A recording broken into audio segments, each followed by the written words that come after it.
उस दिन अचानक आशीष का फोन आया। ना जाने कितने समय बाद उसकी आवाज कान में पड़ी थी। ये मेरे इकलौते बेटे की आवाज थी, उस बेटे की जिसे बनाने में हमने पूरा जीवन ही लगा दिया था। उसको इतना प्यार किया कि स्वयं को भूल गए, पर समर्थ होते ही उसने हमको ही नकार दिया। न हमारा प्यार देखा, न त्याग। उसे क्या पता उसके दिए जख्मों से सीना कैसे छलनी हो चुका है मेरा। सारी संवेदनाएं अब समाप्त हो चुकी हैं कि मुझे कोई खुशी नहीं हुई है उसकी आवाज सुनकर। लेकिन ये क्या, अविश्वास से मेरा मुंह खुला का खुला रह गया था, क्योंकि आशीष मुझसे अपनी गलतियों की माफी मांग रहा था, अपने साथ रहने के लिए मेरी मिन्नतें कर रहा था। ठीक से सुना ना मैंने सब कुछ। विश्वास ही नहीं होता कि ये वही आशीष है जिसने पिछले कितने ही सालों में मुझसे ठीक से बातें तक नहीं की है। कभी सोचा क्या कि बेटे का कर्तव्य क्या होता है? बेटा बुढ़ापे का सहारा होता है, थकी हुई उम्र की ताकत होता है। पर इस कपूत का तो इंतजार करते करते इसकी लाचार माँ इस दुनिया से ही विदा हो गई, और मैं इतने वर्षों से इस वीराने में अकेला पड़ा मृत्यु का इंतजार कर रहा हूँ। पर क्या इसे कभी याद तक आई? चलो कोई बात नहीं, अब तो मैं इन सब के बिना जीने का अभ्यास कर ही चुका हूँ। फिर शिकायत क्यों करूँ? मैं तो उसके व्यवहार के इस बदलाव पर हैरान हूँ। कहीं ऐसा तो नहीं कि आजकल वहां नौकर ना मिल रहे हों तो उसकी मेम साहब ने बुढ़े को आने का हुक्म सुना दिया हो, या किसी के सामने अपने सपूत होने का दिखावा करना है। जो भी हो, मैं तुम्हारी इन घड़ियाली आंसुओं से पिघलने वाला तो नहीं हूँ। शरीर थकने लगे या वक्त कोई बड़ी ठोकर मार दे, तब भले एक आदमी को ये सब प्रायश्चित वगैरह करने की याद आती है। पर अभी जब धन दौलत मान सम्मान सब कदमों तले बिछा हुआ है, अफसोस करने का समय नहीं आया है। जब तक उसकी माँ ममता जीवित रही, बार बार पुराने गिले शिकवे भूल आशीष और उसके परिवार के साथ संपर्क करती रही, पर सदैव निराशा ही उसके हाथ आई। इसी से तो जब आखिरी बार ममता की मृत्यु पर वे लोग रस्म अदायगी की तरह आए थे, मैंने भी उनके साथ बिल्कुल रस्मी सा ही रिश्ता रखा था। 13वीं होते ही उनके लौट जाने के कार्यक्रम से मुझे सुकून ही महसूस हुआ था कि ना जाने कितनी अप्रिय परिस्थितियों से बच गया मैं, कि अगर जो और रुकता तो ना जाने कितने दंश और लगा जाता वह दिल पर। भगवान की कृपा से 75 वर्ष की उम्र में भी मेरे हाथ पैर इतने सलामत हैं, आर्थिक स्थिति इतनी तो मजबूत है कि अपनी ममता की रीति रिवाजों के अनुसार शान से इस दुनिया से विदा कर सका। बाकी सभी जिम्मेदारियों को तो वह पूरा कर गई थी। दोनों बेटियां ब्याह के बाद अपने अपने घरों में सुखी संपन्न है। मेरे जीवन यापन के लिए ये छोटा सा मकान है, जिसकी पहली मंजिल मैंने किराए पर उठा रखी है। नीचे स्वयं रहता हूँ और एक पुराने नौकर की सहायता से मेरे सारे दैनिक काम मजे में चल रहे हैं। अब तो बस ईश्वर से यही प्रार्थना है कि कभी किसी के सामने हाथ ना फैलाना पड़े। इस उम्र में आकर सबसे बड़ी तकलीफ अकेलेपन की हो जाती है। ममता के जाने के बाद ही पता चला कि उसका मेरे जीवन में क्या स्थान था। अब ना तो किसी तरह समय ही कटता, ना किसी चीज के लिए उत्साह ही बचा है। सुबह शाम भले ही थोड़े सैर व्यायाम के लिए घर से बाहर निकल जाऊं, पर बाकी समय तो घर में ही पड़ा रहता हूँ। शरीर स्वस्थ है, पर अब नौकरी व्यवसाय करने की कोई इच्छा नहीं है। क्यों करूं? किसके लिए कमाऊं? ममता थी तो कभी बेटियों के घर कुछ भेजने को, कभी घर गृहस्थी, तो कभी अतिथि सत्कार के लिए उसे पैसों की जरूरत पड़ती रहती थी। पर उसके बाद तो मैंने किसी को बुलाया या कहीं आने जाने का रिश्ता रखा ही नहीं। मानो सबसे वैराग्य ही ले लिया हो। बेटियां ही कभी कभार आ जाती थी, पर जैसे जैसे उनके बच्चे बड़े हो रहे हैं, उनका आना जाना घटकर फोन तक सीमित होता जा रहा है। कभी तबीयत कुछ ढीली हो गई तो नौकर के फोन पर डॉक्टर सिन्हा आ जाते हैं। बस वही सुबह और वैसी ही शामें, कोई व्यतिक्रम नहीं। पहले कुछ पढ़ लिख कर समय काटता था, पर अब तो पास की नजर ज्यादा ही कमजोर हो गई है। टेलीविजन, मोबाइल से ज्यादा अपने पुराने समय, अपनी ममता को, उसके भोलेपन और सेवा भाव को, जिस पर उसके जीवन काल में कभी ध्यान तक नहीं गया था, याद करते करते आंखें अनायास ही भर जाती हैं। मेरी इस एकरस दिनचर्या को तोड़ते हुए अचानक एक दिन आशीष स्वयं आ धमका। इस बार मुझे एक अनजाना सा डर महसूस हुआ था कि क्यों आया है ये, क्या करेगा मुझे साथ ले जाकर, इसकी बातों में आकर किसी मुसीबत में तो नहीं पड़ने वाला हूं। जो कभी मुझसे ठीक से बातें तक नहीं करता था, वो आज इतनी अनुनय विनय क्यों कर रहा है? क्या गुजरा है इस बीच इन लोगों के साथ? जरूर कोई स्वार्थ होगा। ये मकान चाहिए, इतने छोटे से मकान पर भी नजर गड़ी है इसकी। इसका काम तो बहुत अच्छा चल रहा है, तभी क्या पैसों की लालच इतनी बढ़ गई है? ऐसे संस्कार तो नहीं थे। कहीं ये तो नहीं सोच रहा है कि लड़ झगड़ कर काम नहीं चलेगा तो जहर की गोली को चाशनी में लपेट कर लाया है। किसी मुगालते में मत रहना बच्चू, तुम चालाक हो तो मैं तुम्हारा भी बाप हूं। इस संपत्ति के लिए तुमको मेरे मरने का इंतजार करना ही होगा। मैं तुम्हारी किसी बात में नहीं आने वाला, सुनूंगा तो नहीं। क्यों तुम्हारी दया पर निर्भर रहने के लिए तुम्हारे घर जाऊं? आत्मसम्मान के साथ जीने के इस आखिरी अवलंब को क्यों छोड़ दूं मैं? एक अनजाना भविष्य डरा रहा था, कहीं आशीष के समक्ष कमजोर ना पड़ जाऊं मैं, किसी साजिश का शिकार ना हो जाऊं। मैं अपने बेटे पर विश्वास करने के लिए बिल्कुल तैयार नहीं था, अतः इतना क्रूर हो उठा कि उसकी उपस्थिति को ही नकारना शुरू कर दिया मैंने। ना उसकी कोई बात सुनी, ना उन आंखों में गहराती बेबसी ही पिघला सकी मुझे। चैन की सांस तो तभी ली थी जब वह निराश होकर लौट गया था। अगले दिन आशीष के कमरे से मुझे अपने नाम की एक चिट्ठी मिली। पसोपेश में पड़ गया कि अब इसका क्या करूं।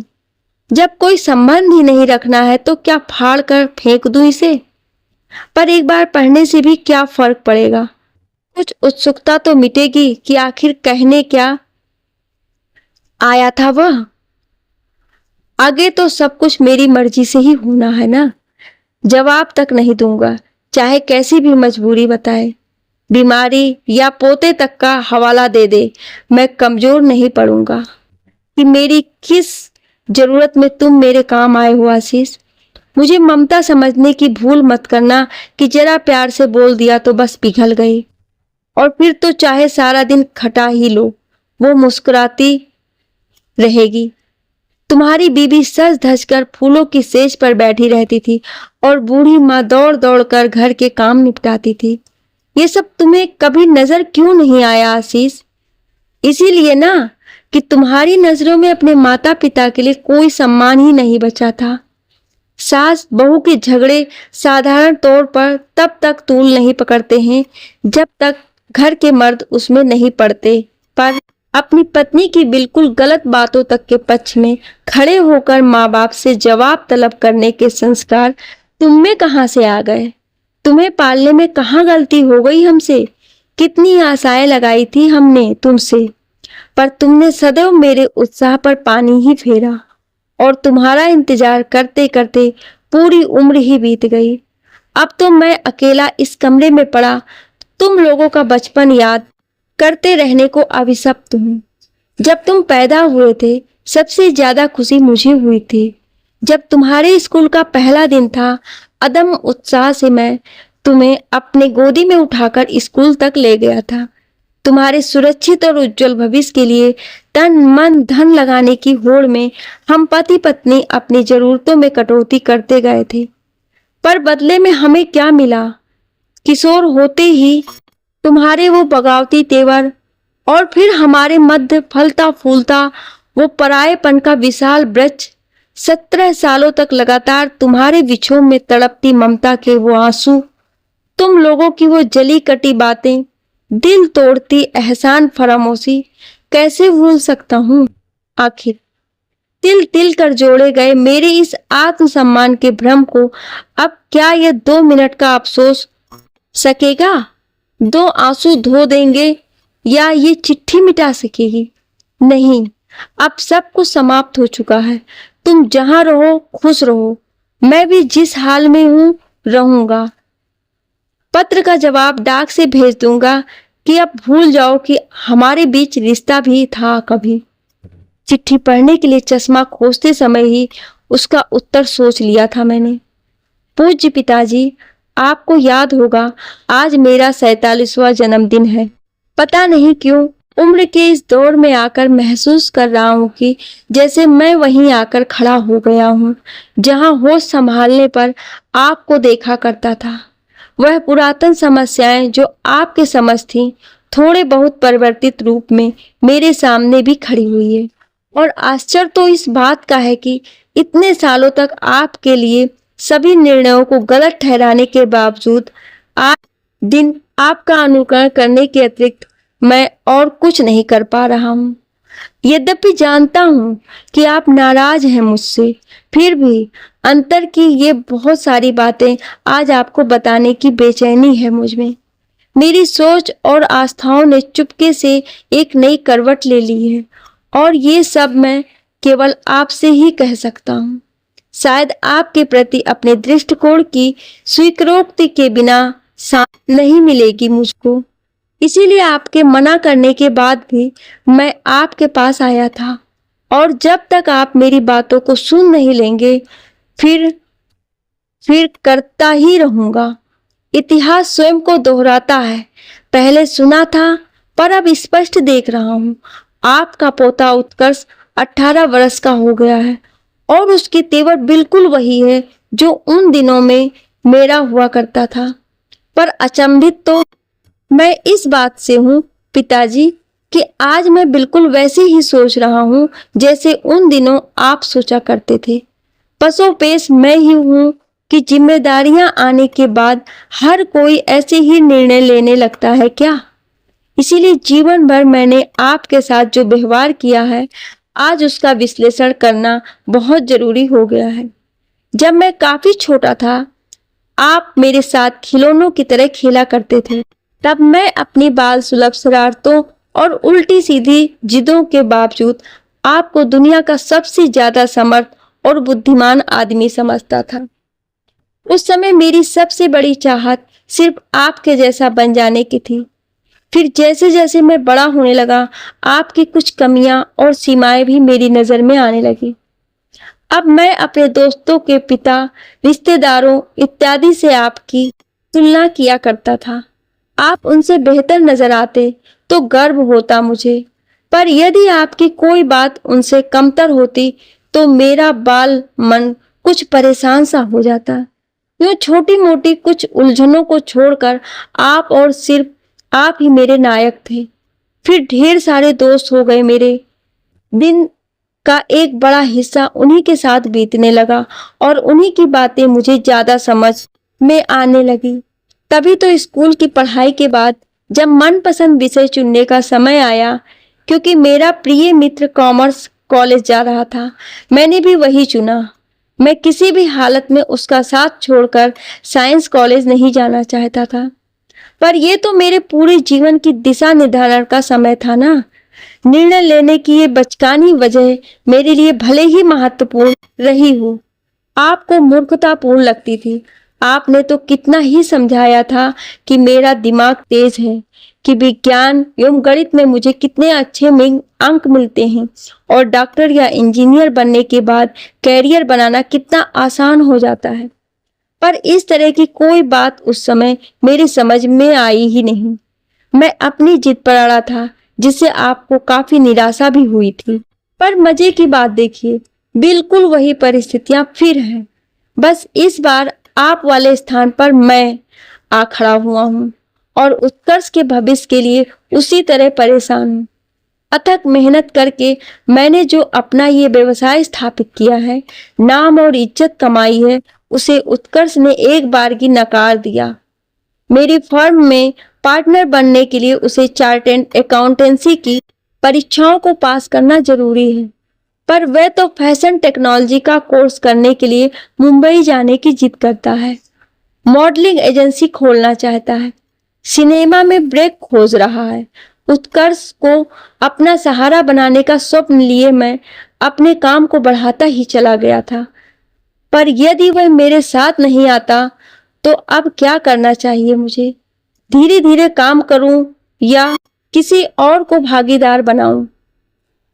यदि किसी दिन वह ग्लैमर की दुनिया से असफल होकर लौट आता है तो मैं उसकी कितनी मदद कर सकूंगा? कैसे नहीं सोचूं ये सब?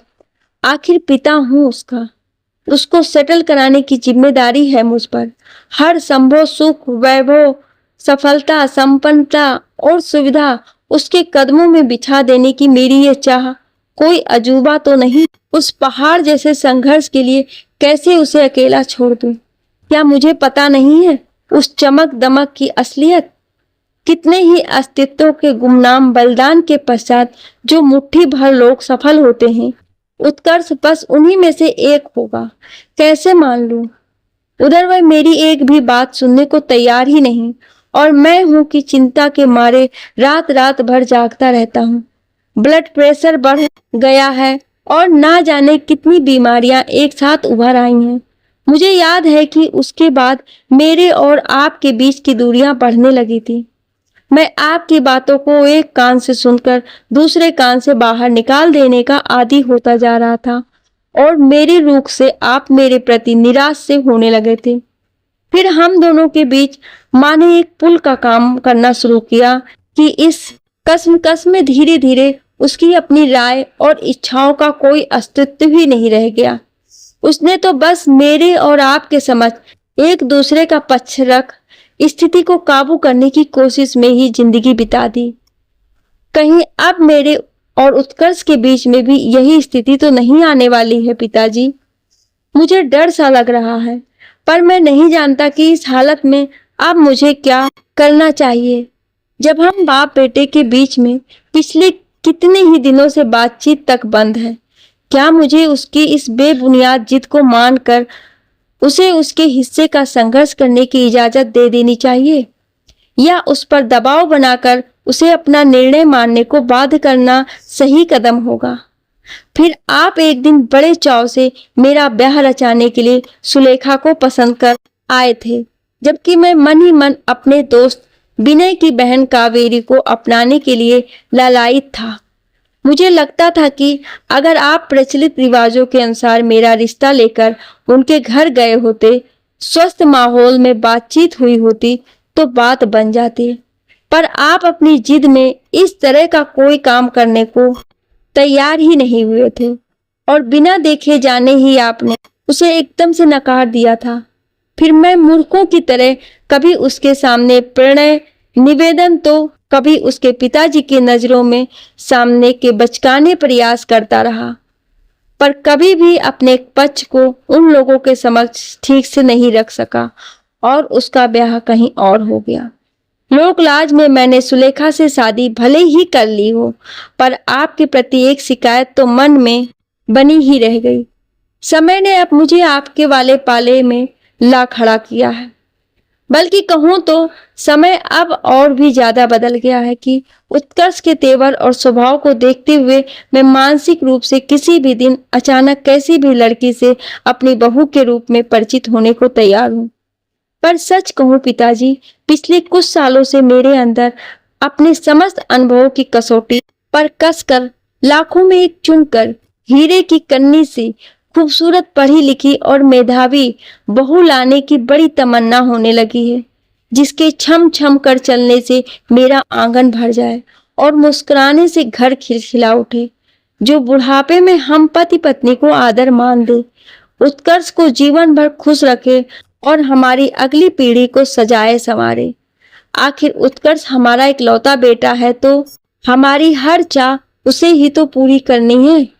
शरीर से कैसे आधुनिक कपड़ों में फर्राटेदार अंग्रेजी बोलती ये जो लड़कियां दिन भर उत्कर्ष के साथ घूमती फिरती हैं, मैं इनको पता नहीं क्यों बहुत पसंद नहीं कर पाता हूँ। अपने अधिकारों के लिए सदैव सजग, तीखे तेवरों वाली, कुछ हद तक स्वार्थी ये लड़कियां कर्तव्य, त्याग और सहनशीलता की महत्ता भी समझती होंगी, इसमें मुझे शक है।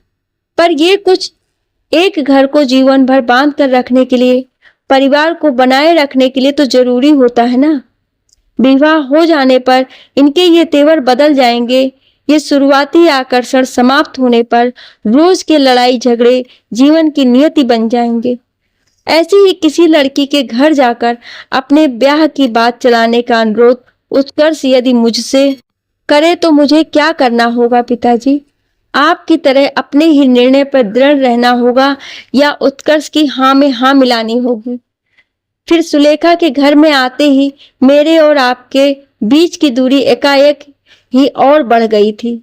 इसका पहला कारण था मेरी शादी में सुलेखा के यहाँ से दहेज में आया वह सामान, वह कहा सुनी कपड़ों, गहनों और सामानों के स्तर को लेकर घर में होने वाली वह शिकायतें, उलाहने। नई नई शादी हुई थी, घर में रिश्तेदारों परिचितों का आना जाना लगा ही रहता था। हर तरह की बातें होती थी जिन्हें सुलेखा भी सुनती। अपने मायके के विषय में हुई हर नुक्ताचीनी उसके दिल पर चोट करती, और फिर दुखड़ा सुनाने को तो उसे सिर्फ मैं ही मिला करता था ना। मेरे अंदर उम्र जनित आदर्शवाद था, दहेज के मैं खिलाफ था, और फिर दहेज के लिए बहू को उत्पीड़ित किया जाना। मुझे लगने लगा कि आप लोग काफी लालची हैं। मैं तो बिना किसी अपराध के ही अपनी उस सुंदरी पत्नी के सामने बौना पड़ता जा रहा था, जो प्रथम मिलन के बाद से ही मुझे सबसे ज्यादा अपनी सी लगने लगी थी। शायद प्रकृति ने ही ऐसी व्यवस्था की है, इसमें भला मैं क्या कर सकता हूँ? आप मुझे जोरू का गुलाम कहते थे, पर बताइए, जब मेरा अंतर्मन आपको लालची और मौका परस्त पर सुलेखा को आपकी सताई हुई भोली भाली लड़की समझता हो तो आवश्यकता पड़ने पर मैं किससे पक्ष में बोलता? फिर आपने मेरे दहेज में आई हुई राशि से बहनों की शादी में लिए कर्ज चुका दिए। इससे तो सुलेखा को शिकायत होनी ही थी। मैं ये भूल गया कि भाई होने के नाते बहनों के प्रति मेरी क्या जिम्मेदारी थी, और यदि समाज के अंदर इतनी गहरी पैठ हुई इन कुरीतियों को अकेले तोड़ पाना मेरे बस में नहीं था, तो आपको उसके लिए जिम्मेदार ठहराने का भी मुझे कोई हक नहीं बनता। मैं खुलेआम सुलेखा का पक्ष लेकर आपसे और माँ से जवाब तलबी करने लगा। अब लगता है मेरी उस आक्रोश को समर्थन समझने के कारण ही सुलेखा ने कभी आप लोगों को समझने की, आपका सम्मान करने की कोशिश तक नहीं की। और फिर जैसे जैसे मेरा व्यवसाय अच्छा चलने लगा, धन दौलत की ताकत उसके हाथों में बढ़ने लगी, आप लोग उसे और भी तुच्छ और नगण्य दिखाई देने लगे।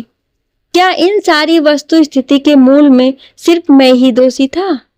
अपने प्रति आकर्षण को सुलेखा ने मेरी मजबूरी समझ लिया था, या अपने मन की बातों को वो मेरे सम्मुख इस तरह रखना सीख गई थी कि मैं अपना सारा आदर्शवाद लिए उसी के पक्ष में जा झुकता?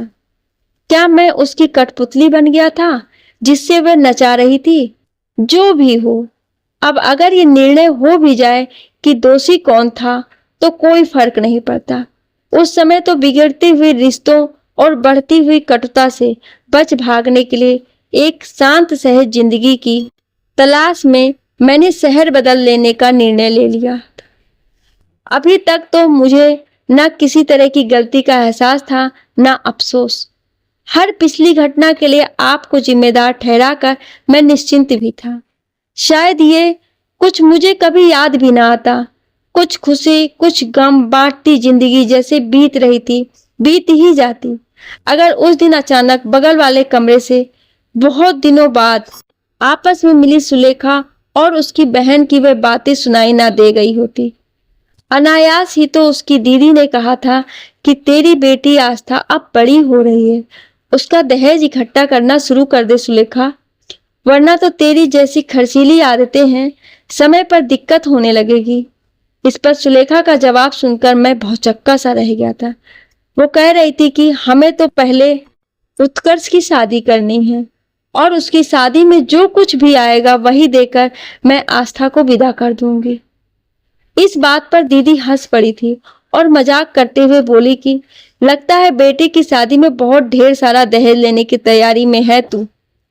और सुलेखा ने उल्टे मुंह जवाब दिया था कि इतना सुंदर और योग्य लड़का है, लूंगी नहीं, 1 करोड़ से कम पर तो बात भी नहीं करूंगी और हर चीज ठोक बजा कर लूंगी।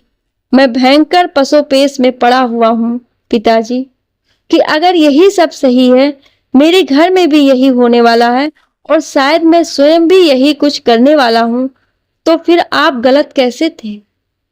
जीवन भर आप लोगों की आलोचना करने के बाद आज अपना समय आने पर सुलेखा यदि वही सब करने को कमर कसे बैठी है, तो फिर किस लिए मैं आपसे जीवन भर नाराज रहा? जिस लिए आपको मैं सजा देता रहा हूँ, उन्हीं गलतियों को स्वयं भी दोहराऊंगा, तो क्या इसके बाद उत्कर्ष मेरे जीवन भर मुझे उसकी सजा देता रहेगा? पीढ़ी दर पीढ़ी हम बस एक गुस्सा, एक नाराजगी की विरासत छोड़ते रहेंगे। क्या सुधारी नहीं जा सकती है ये स्थिति? तो शुरुआत मैं ही क्यों ना करूं? क्या ऐसा नहीं हो सकता कि बीती सारी बातों को भूलकर आपके अनुभव तले मैं अपनी सारी समस्याओं का कोई नया समाधान खोजने का प्रयत्न करूं?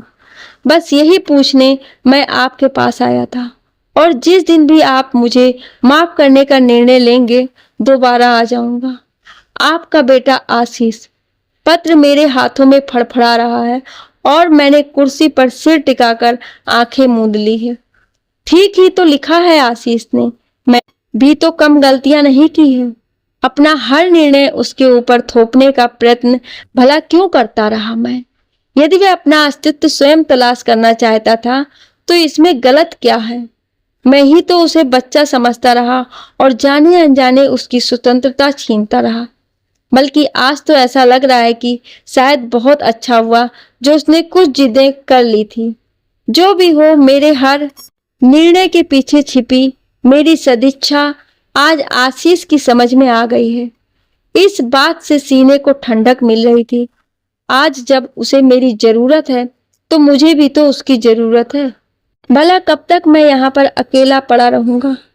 अगर उसने मेरी तरफ कुछ कदम बढ़ाए हैं, तो मुझे भी कुछ कदम बढ़ाकर उसके हाथ पकड़ने होंगे। यही सोचकर वह एक पत्र लिखने के लिए कागज और पेन लेकर अपने और आशीष के रिश्ते को एक और मौका देकर उसका हाथ पकड़ने की तैयारी में जुट गए। ये कहानी आपको कैसी लगी? आप मुझे अपनी राय कमेंट बॉक्स में जरूर दीजिएगा और ऐसी ही कहानियां सुनने के लिए हमें सब्सक्राइब जरूर करें। Thank you.